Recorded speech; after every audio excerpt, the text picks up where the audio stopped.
എൻ്റെ പേര് റിജി എന്നാണ്. ഞാൻ എൻ്റെ മകൾക്ക് വേണ്ടിയാണ് ഉടമ്പടി എടുത്തത്. ഹാർട്ടിൻ്റെ അസുഖമാണ്. 11 ഹാർട്ടിൻ്റെ ഓപ്പറേഷൻ കഴിഞ്ഞായിരുന്നു.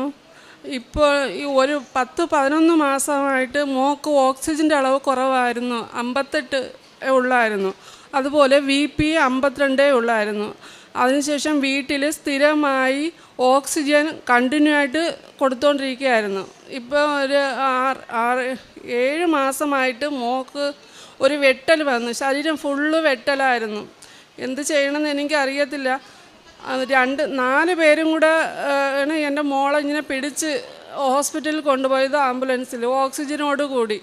അപ്പോൾ ശ്രീചിത്രയിലാണ്, 26 വർഷമുണ്ട് ശ്രീചിത്രയിലാണ് കാണിക്കുന്നത്.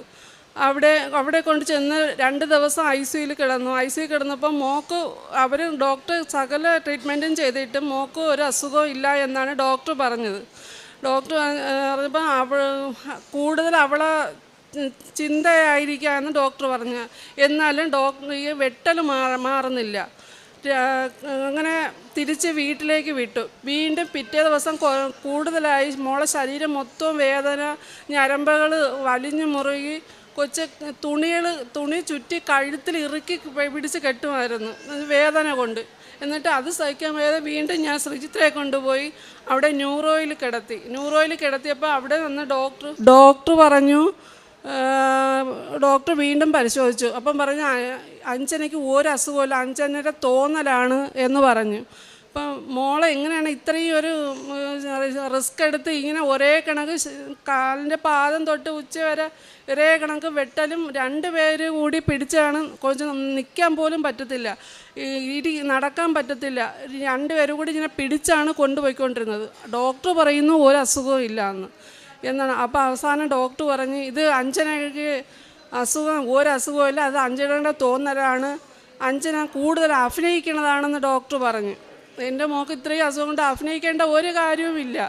അവൾ ഇങ്ങനെ എന്തിനു വേദന നിന്ന് അഭിനയിക്കണം, ആരെ ബോധ്യപ്പെടുത്താൻ ഇല്ല.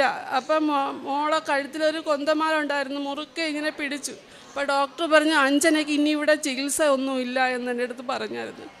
അപ്പോൾ ഞാൻ ഈ കുട്ടിയെ എങ്ങനെ ഞാൻ കൊണ്ടുപോകും, എവിടെ കൊണ്ടുപോകും, ആരുടെ അടുത്ത് കാണിക്കുമെന്ന് ഞാൻ വിചാരിച്ച് തിരിച്ച് അതേപോലെ ഡോക്ടർ വൈകുന്നേരം അവിടെ കിടത്തിയിട്ട് ഒരു കുറവുമില്ല. പല ഡോക്ടർമാരും വന്ന് കണ്ടു. അപ്പോൾ അഞ്ജനയ്ക്ക് അസുഖമില്ല എന്ന് അവർ തീർത്ത് വിധി എഴുതി. ഇനി ഇവിടെ അഞ്ജനയ്ക്ക് ചികിത്സ ഇല്ല എന്ന് തന്നെ പറഞ്ഞു. അങ്ങനെ തിരിച്ച് വീട്ടിൽ കൊണ്ടുപോയി. രാത്രി ഇവിടെ വന്ന ഒരാൾ എനിക്ക് ഈ ഉടമ്പടി ബുക്ക് തന്നായിരുന്നു. ഞാൻ അതുകൊണ്ട് മോളെ നെഞ്ചത്ത് കൈവച്ച് ഞാൻ പ്രാർത്ഥിച്ചായിരുന്നു. പിറ്റേന്ന് എൻ്റെ രാത്രി എൻ്റെ മനസ്സ് പറയും ഞാൻ ഇവിടെ വന്ന് മോളെയും കൊണ്ട് ഇവിടെ വന്ന് പ്രാർത്ഥിക്കാൻ പ്രാർത്ഥനത്തിൽ പോകാമെന്ന് ഞാൻ വിചാരിച്ചു. അന്ന് തന്നെ ഞാൻ മോളെ ഒരു വണ്ടി വിളിച്ച് ഓക്സിജനോട് കൂടി ഇവിടെ കൊണ്ടുവരാമെന്നാണ്. ഓക്സിജൻ എടുത്ത് വണ്ടിക്കകത്ത് വെച്ചിട്ട് ഓക്സിജൻ കൊടുക്കാതെ ഞാൻ ഇവിടെ കൊണ്ടുവന്ന് ഇവിടെ വന്ന് പ്രാർത്ഥിച്ചിട്ട് മോളെ ഇവിടെ ഇരുത്തി. എൻ്റെ മൂത്ത മോളും ഉണ്ടായിരുന്നു, അവൾ മോളെ പിടിച്ചിരുന്ന് ഞാൻ ഉടമ്പടി എടുക്കാൻ മുകളിൽ പോയിട്ട് തിരിച്ചു വന്നപ്പോൾ മോളെ കഴുത്തിൽ ഒരു കൊന്തമാലയും കാശി രൂപവും ഒരു അമ്മ കൊണ്ട് തന്ന് അവളെ നെറ്റിയിൽ ഒരു തൈലവും ഉപ്പും കൊടുത്തെന്ന്. അവൾക്ക് വായിക്കകത്ത് ഉപ്പും ഇട്ട് കൊടുത്തു. തൈലം നെറ്റിയിൽ കുരിച്ച് വരച്ചു കൊടുത്തെന്ന് പറഞ്ഞു. പക്ഷേ അത് ഞാൻ മോള് ഉടമ്പടി എടുത്തിട്ട് വന്നതിന് ശേഷം തന്നെ മോൾക്ക് ഒരുപാട് മാറ്റം ഉണ്ടായിരുന്നു. ശരീരം ഇവിടെ നിന്ന് താഴോട്ട് നല്ലതുപോലെ അവൾ നിൽക്കുന്നു, പക്ഷേ തല മാത്രം ഇങ്ങനെ കിടന്ന് ആടുന്നുണ്ടായിരുന്നു. പിന്നെ ഞാൻ വീണ്ടും ഉടമ്പടി എടുത്തിട്ട് ഇവിടെ പ്രാർത്ഥിച്ചിട്ട് ഞാൻ മോളെ കൊണ്ടുപോയി പിറ്റേന്ന് മെഡിക്കൽ കോളേജിൽ കാണിക്കണമായിരുന്നു. മെഡിക്കൽ കോളേജിൽ കാണിച്ചിട്ട് അന്ന് മെൻ്റെ പ്രഷറിന് ഡോക്ടറെ കാണിക്കണമെന്ന് പറഞ്ഞു. അത് കാണിച്ചിട്ട് ഡോക്ടർ അവിടെയും പറഞ്ഞു മോക്ക് ഒരു കുഴപ്പമില്ല, ഈ മരുന്നെല്ലാം കൊടുത്താൽ മതിയെന്ന് പറഞ്ഞു. കൊടുത്തിട്ട് അപ്പം എന്നാലും വെട്ടൽ മാറുന്നില്ല. മോള് വേദന എടുത്ത് ഭയങ്കര കരച്ചിലാണ് എന്ന് പറഞ്ഞു. ഞാൻ പറയും മോളെ മാറി, നീ ധൈര്യമായിട്ടിരിക്കും, മാതാവ് എനിക്ക് മക്കൾക്ക് മാറ്റിത്തരും എന്ന് ഞാൻ പറഞ്ഞായിരുന്നു. എന്നിട്ട് എനിക്ക് ഇവിടെ നിന്ന് കിട്ടിയ പത്രം അപ്പോഴത്തന്നെ വിശ്വാസ പ്രമാണവും ചൊല്ലിയിട്ട് ഞാൻ ആ പത്രം ധൈര്യമായിട്ട് എല്ലാവർക്കും അവിടെ തന്നെ കൊടുത്തു.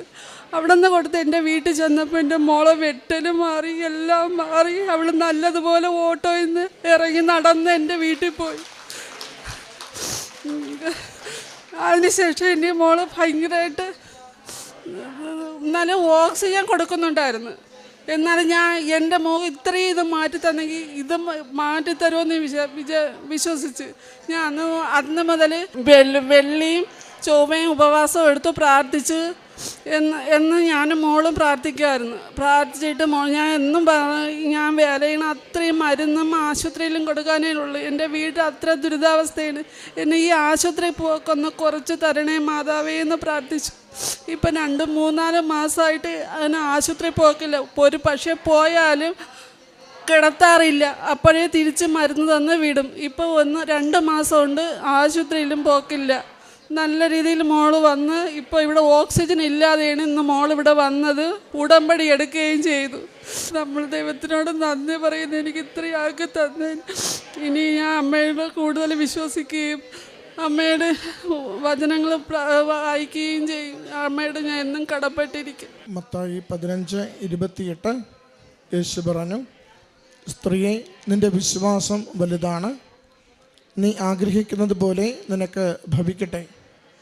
ആ സമയം മുതൽ അവളുടെ പുത്രി സൗഖ്യം ഉള്ളവളായി.